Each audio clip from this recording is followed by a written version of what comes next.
Yes, yes, yes. Mr. Raphael Dawkins with the Combat Radio. And today we're looking at Teddy Atlas's perspective on why Andreas the Pants Ruiz came in heavy for the Joshua rematch. Okay, so let's get into it.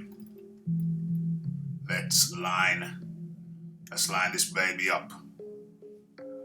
Okay, let's stop that and let's go through the round window. And let's move this over, tidy this thing up.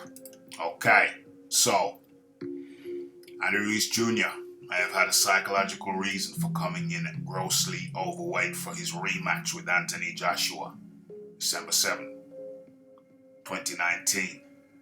According to the well-known trainer, Teddy Atlas, whatever chance that Ruiz Jr. had of beating Joshua in the rematch, it went out of the window, with him weighing 283 pounds.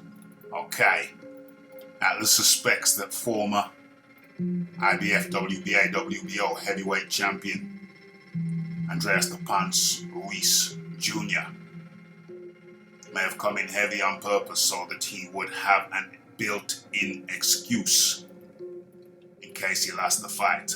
It's an interesting perspective because Andy Ruiz putting it down there, putting in that work.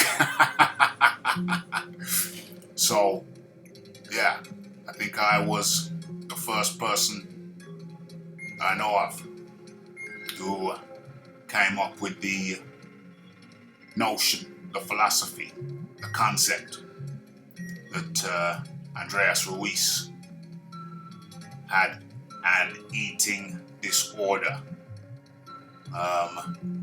So it's kind of interesting. It's kind of interesting to hear Teddy Atlas with a different perspective, an interesting perspective. Okay, so instead of Ruiz being dumped on by the fans for coming in his best weight, in his best shape, and losing to Joshua, Teddy Atlas says he has fans believing that he would have won if only he was in shape. So, Teddy Atlas did a lot of research on Ruiz's past fights. Atlas watched some of Ruiz's previous battles and he took tedious notes on areas that he needed to improve upon. Okay, so during Atlas's research on Ruiz, he discovered that this wasn't the first time that Andreas Ruiz had come in at one of his heaviest weights. He's done it before. Atlas suspects that Ruiz's rationale for coming in out of shape for some of his contests isn't only because it's not just because he likes the food. It's more than that. He thinks there's a psychological reason for Ruiz coming into some of his fights. Fat. By Ruiz not training hard and watching his diet, it gives him a built-in excuse. And it allows him to convince himself and others that he would have won if only he had been in shape. Ruiz is setting himself up to fail by being a slacker at times, says Teddy Atlas. Okay, interestingly, there's been much talk about Teddy Atlas training Ruiz, but Atlas has an interesting revelation. Teddy Atlas says he'd hoped to meet with Ruiz Jr. in New York to discuss taking over as his new trainer. However, Ruiz never called him. He's not sure if Ruiz had second thoughts or if he still has plans on contacting him later. Okay, if you depend on your body to make a living, as fighters do, and if you're coming at a weight that compromises your chances of winning, then there's something wrong, said Atlas. Yeah, it's a lack of discipline. And maybe it's a food addiction. So my hypothesis has gone across the world, made its way across the pond. To change that, you have to change the environment and change the way of thinking. It's much more than me being with him for 2 weeks. It's much more than that. For me, the potential of working with Ruiz again, if you're compromising yourself by coming in too heavy. Okay, we can blame it on a lack of discipline, but there has to be a psychological component to it. Getting into that ring is a tough thing, and maybe you're setting up a built-in excuse that you're not even aware of. In a subconscious way, 75% of boxing and being successful is in the mental game. Interesting hypothesis there. You have guys out there that were just as good athletically as Michael Jordan. I know Michael Jordan was a beast, but some guys were just as good, if not better than him athletically, but not mentally. A lot of those guys never made it. A lot of those guys are still on the streets. Damn, on the streets. Damn. Ruiz coming in overweight at 293 pounds did give him and his supporters an excuse for the way he lost to Joshua. Atlas suspects that Ruiz purposefully didn't take his training seriously so that he'd have an out in case he lost the fight. What better way to have an excuse than to come in looking obese?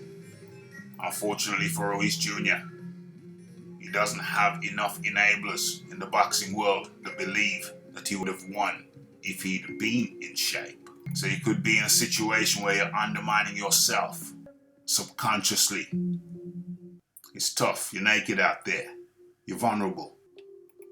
The fact that Ruiz Jr. looked so bad against Joshua in the second fight, the fans overwhelmingly think he would still have lost, no matter how well prepared he came in for the rematch.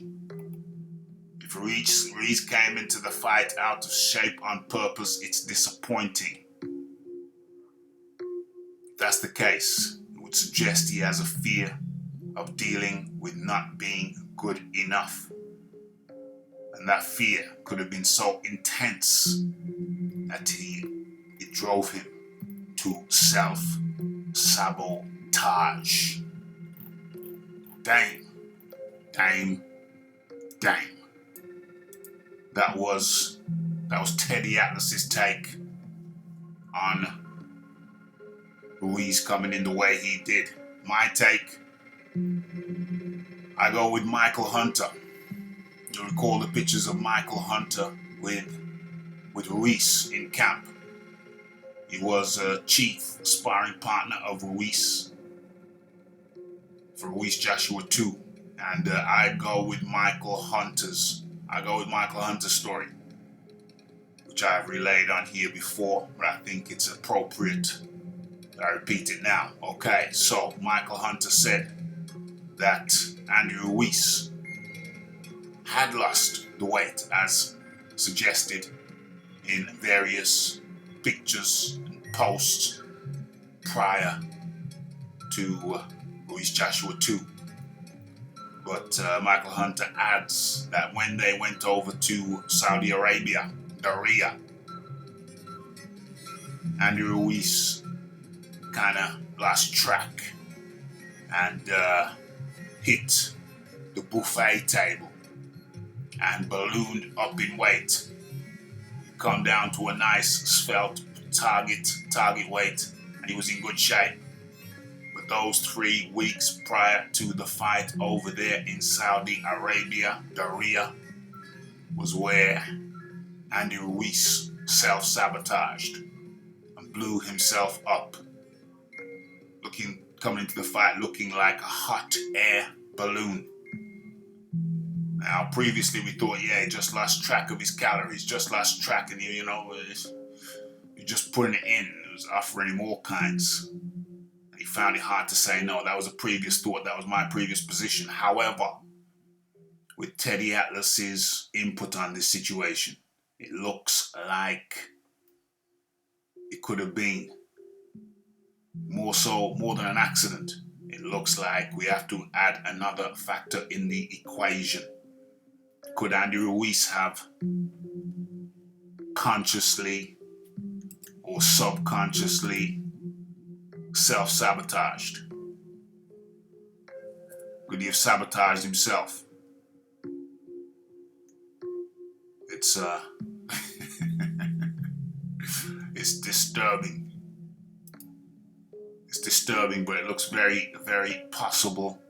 And which one of these guys was going jogging with him? Looks very, very possible that Andy Ruiz self-sabotaged.